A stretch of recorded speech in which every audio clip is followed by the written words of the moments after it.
Our future economy will be much more decentralized. We've all heard stories of robots that have wallets or of drones that are going to be making last-mile deliveries. But these future stories, they sound a little random, right? They don't ground us in an understanding about where we're headed and where our economy's headed. And there's sort of a reason for that. Mostly it's because we actually use the same part of our brain to imagine the future as we do to remember the past. So we're sort of stuck with old paradigms, things that don't necessarily help us explain some of our innovations forward. So today I actually want to use some of those old paradigms, the stories of how we've done economics and trade for a long time, to help imagine where we're headed and why we're headed into a decentralized economy. So if you think back to our early agrarian days, we used to trade much more one-to-one. We had a lot of direct control over our trade because we lived in these smaller societies. But as the distance in our trade grew and the complexity grew, we ended up with a lot more uncertainty over how our trades were going to go. To cope with that uncertainty, we basically built up institutions. Institutions like banks, government entities, different rules that help codify our exchange over greater distances and act as middlemen to facilitate our trade. Now, eventually, we put these same institutions online. We built platform marketplaces like Amazon, eBay, Alibaba, and these really are just a continuation of this story, another institution that helps us lower our uncertainty about one another at greater and greater distances so that we can do business together. Now, that's kind of a fast history of economics, but we're actually changing yet again. And now, instead of relying on these traditional institutions, even the digital ones, we've actually created a technology that does the exact same thing. It lowers our uncertainty about one another, but instead of using an institution or a middleman to do this, we're actually using blockchain technology. So I want to tell you a little more about blockchain and why it's at the core of what we talk about as this decentralized economy. Now, blockchain's kind of a buzzword. You've probably heard it in different innovation forums and talked about in different ways. But I actually like to use a rather familiar analogy to help bring that sort of more to life. What does blockchain really do? And the analogy is that of a checkbook.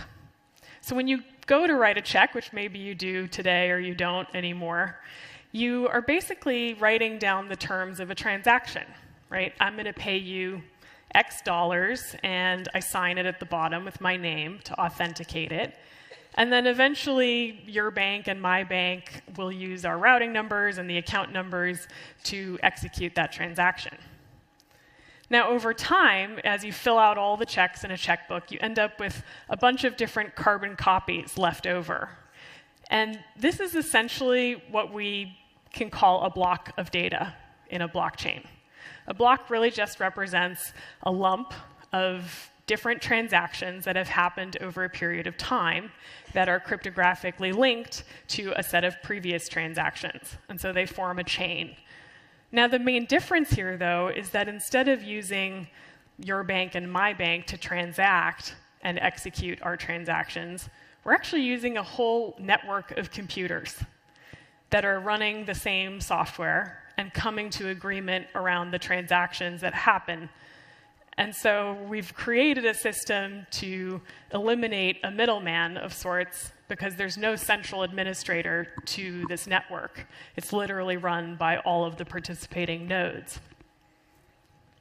So this gives us like a global decentralized database of all of these transactions, kind of like a global version of everybody's checkbook. Now, if we think about the story of the internet, we have a similar evolution with blockchain. We have public blockchains, similar to sort of our public internet, They're free. They're free as in open to everyone. Anyone can read or write to it, the same way you can with our current internet. But we also have private blockchains. And private blockchains look more like an intranet. They're scoped to a set of known participants, the same way you could scope an intranet to a company. And they can have slightly different governance structures. So we have sort of both of these architectures, public blockchains that anyone can read or write to, and then more private versions. Now, this all started in 2008 with the publication of a white paper that described Bitcoin as a peer-to-peer electronic cash system. Now, today, I think Bitcoin's at around $94 billion market cap in a rather short amount of time. But we've actually already evolved past this original architecture. Bitcoin functioned much more as a tool for these more financial transactions, similar to the checkbook example I described, between accounts.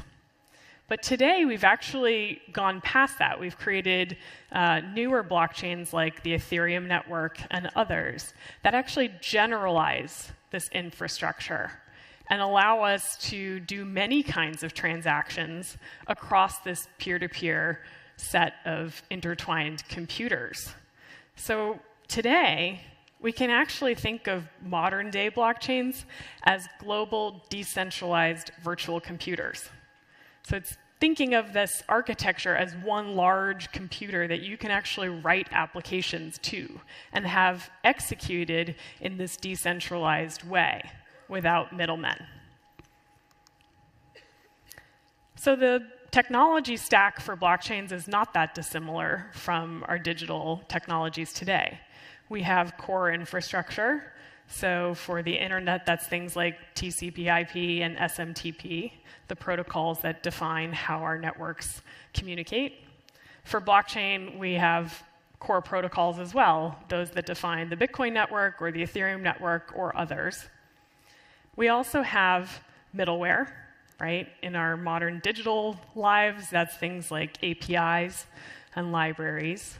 And then in blockchain, that's more like a client that you use to communicate with the core infrastructure. And then at the top, we have applications. If we think about our digital era, we use many, many kinds of applications, everything from email to things like Uber. Now today, in blockchains, we're seeing a proliferation of application experiments. People are starting to try different proofs of concept to imagine how we can use a decentralized infrastructure to run software. So this application space is quite different. And the main difference for blockchain applications is that they actually run on something called smart contracts. So think back to that checkbook example. Checks are actually a sort of contract, right? They're an IOU, they're the terms of a deal, and they're signed. We can actually use that same thinking and apply it to anything that you can write as computer readable.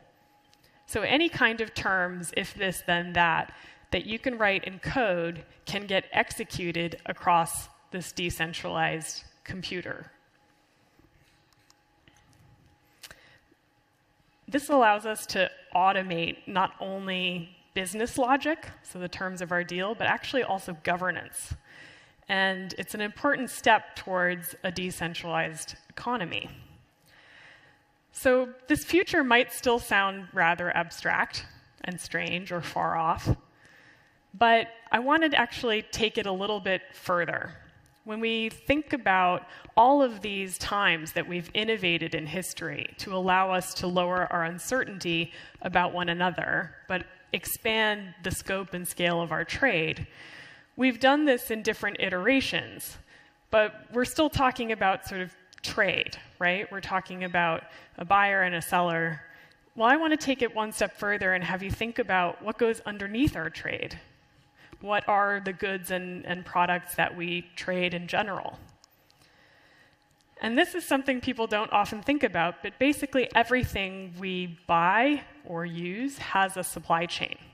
It comes from somewhere, from some raw material, and goes through many different kinds of transactions to end up as a finished good.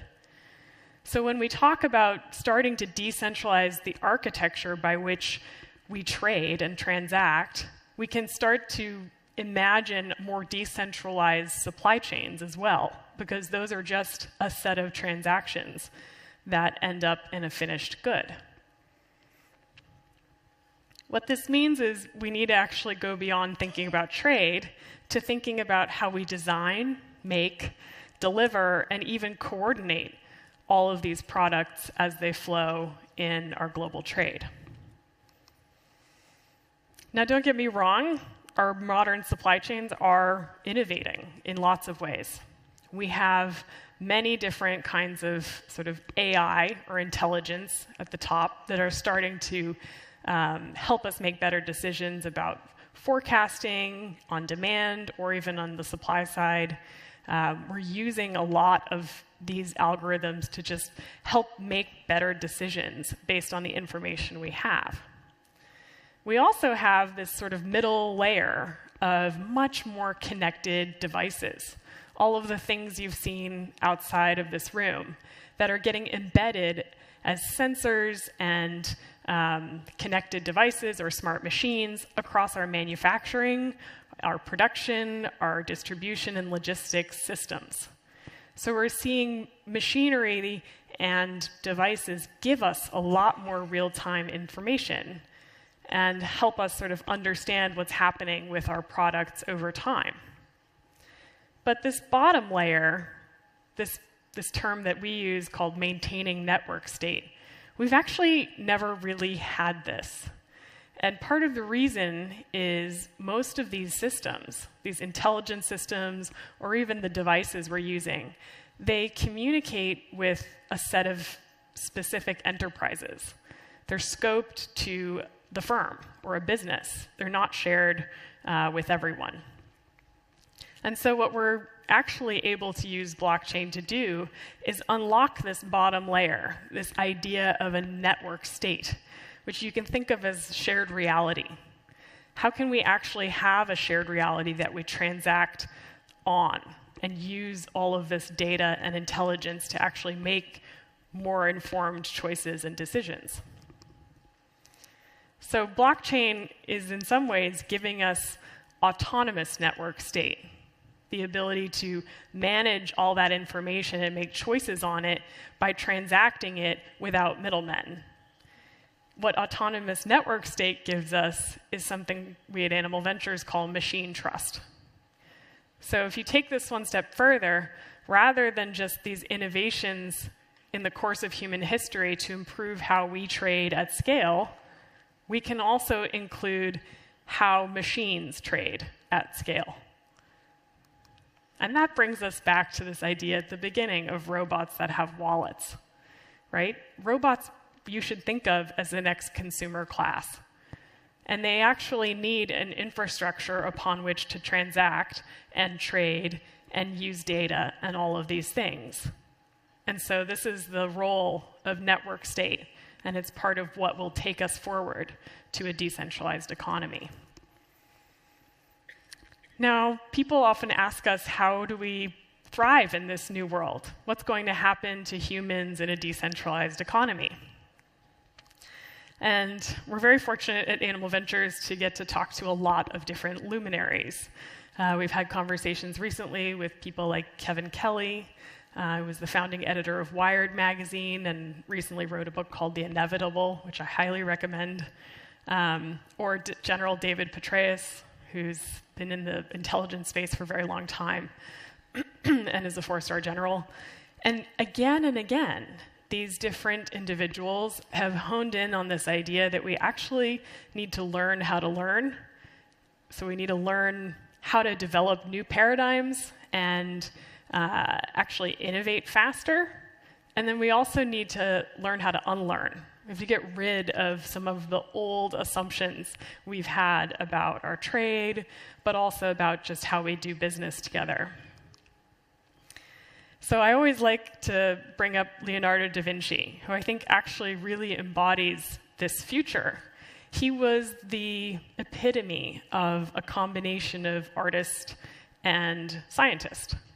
This is an image of his sort of imagination of a flying machine, of a future helicopter. And we're actually going to need to cultivate both of these skill sets. Because on the one hand, if our whole supply chain structures and the trade that we do is going to decentralize in different ways, we're going to need to become the design inputs to these more automated systems. We need much more creativity that gets to flow through and get prototyped faster and faster. And that leads us to the scientist part. We need to be able to experiment much more quickly using all of this new infrastructure. We can get our ideas out into the open faster, test them, simulate them even, and get to new solutions quicker. And we won't be doing this alone, right? We'll be working alongside machines and even new kinds of organizational structures to be learning together and creating value together in this decentralized economy. So it won't just be about humans needing to learn and unlearn. We actually need to train our machines to learn and also unlearn. So I want to actually go back to the beginning and say that as we move to this decentralized economy, we've continued this evolution of lowering our uncertainty over time. But we've also expanded beyond trade to include how we make and design our things, and now to include how machines will help us make and design our things and trade those things. And I don't want you to think that I'm describing this as a better future, because I'm actually not. I'm describing it as inevitable. I like to steal Kevin Kelly's term on that, which is basically he argues different technologies have different biases.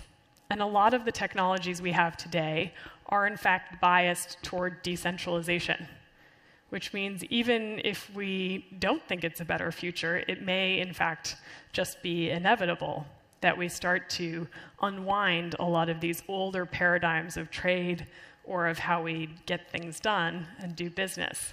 And so we all need to take on this idea of learning and unlearning in order to start to thrive in a decentralized economy. Thank you so much. Hope you have questions.